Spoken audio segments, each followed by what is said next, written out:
going on, guys? Ghost Rider here. Welcome back to the channel.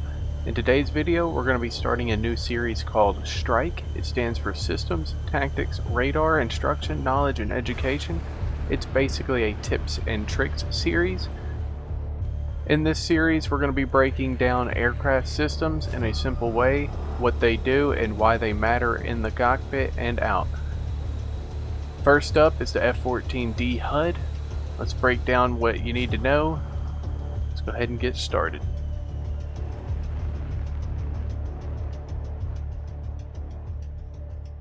Alright guys, got the F-14 HUD layout here for you. This is the D model HUD, and hopefully I got everything laid out here. There is a couple things wrong with the HUD I have picked out. One of them being that when you lock up a target, it doesn't give you a lead indicator for your guns. The EEGS isn't working, and I believe I've seen some reports about the I forget what that system's called. It's the one that predicts your gun for the ground as well. It's not working inside the HUD. Only reason I know this is because I play Sim, and you kind of need it. Makes it a little hard to hit some shots. But that's pretty much the only problems I've run into with the HUD so far. Let's go ahead and break down what we know though. On the top left here is where we're going to start with our indicated airspeed. This is in knots. It's 415 knots right now. It is in that little box. Pretty simple. Top left of your HUD when you're looking at it, and that should be the same for most American aircraft. It does change up on some. Now your target designation or designator is that square box, that kind of diamond square box. That'll show you where the enemy is at. Whatever radar selected contact you have, that's what will lead you to them.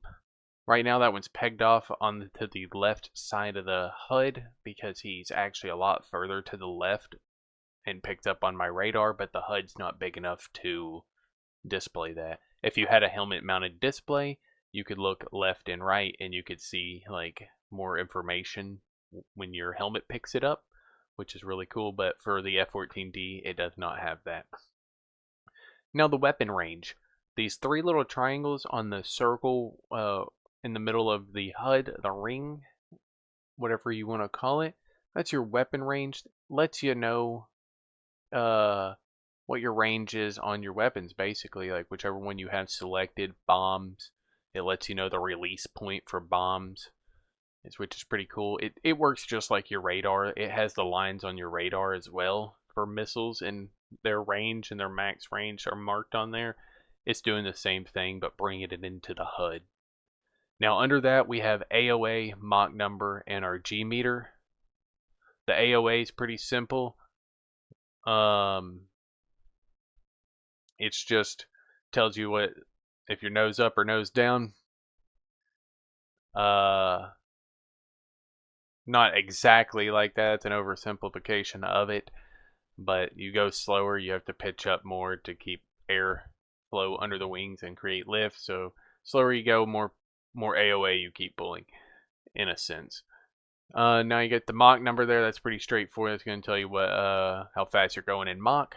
And then you got your G meter there. That's at 1.1 right now, basically flying level. And under that little G meter, there's an 8.9 I have right there. That is keeping up with your current max Gs you've pulled while alive in that aircraft. So it'll tell you how much stress you've put on your airframe. Now these little horizontal wings in the middle of the HUD, that kind of works with your flight path marker as well. They kind of work together in a sense. So when you bring that flight path marker up into the center of those horizontal wings, that's pretty much leveled out. That's your horizon it's doing there. The flight path marker shows where the aircraft is actually traveling through the air. So right now we're a little bit nose down, which is why our vertical speed in the top right up there is negative, because we're actually descending at the moment. And Since we jumped over into the middle a little bit, we're going to go ahead and jump up to the magnetic heading. That gives you a direction, that is your heading, your current flight path. Had to think of a way to word that. I think it said I was basically going like northeast. I could be wrong. I don't know what map I was on and how that was synced. But we are flying about 312, 311 on that magnetic heading. Now, we're over on the right. We did go over our vertical speed a little bit, but I'll touch over it again. Our vertical speed's there on the top right. It's a negative number right now because we are descending, but if you were climbing, you would see a positive number. And right under that, you have your altitude. That's in feet. So we're currently at 10,310 feet. Now, when you have a enemy locked up,